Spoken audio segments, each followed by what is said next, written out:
अस्सलाम वालेकुम, मैं हूं हुरैन फातिमा और आप देख रहे हैं हिमायती न्यूज HD चैनल। नजर डालते हैं आज की अहम खबरों पर। पीटीआई रहनुमाओं की तरफ से मकामी मैरिज हॉल में शहरियों के एजाज में एक ग्रैंड इफ्तार डिनर का एहतमाम किया गया, जिसमें पीटीआई कारकुनान, अवामी समाजी शख्सियात और मुख्तलिफ शोबाए जिंदगी से ताल्लुक रखने वाले लोगों ने कसीर तादाद में शिरकत की।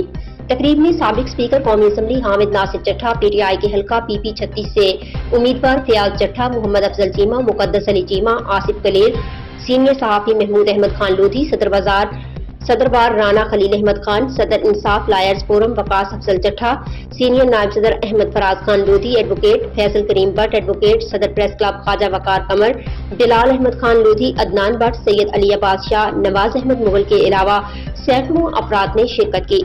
तकरीब के शुरका से खिताब में मुकर्रिरीन ने कहा कि माह सयाम का असल मकसद एक दूसरे का एहसास करना है। हमें चाहिए कि हम अपने इर्द गिर्द नादार और मुस्तहिक लोगों का ख्याल रखें और उन्हें जरूरियात जिंदगी मुहैया करें।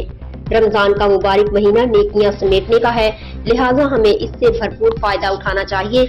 रमजान मुबारक तकवा और परहेजगारी का महीना है।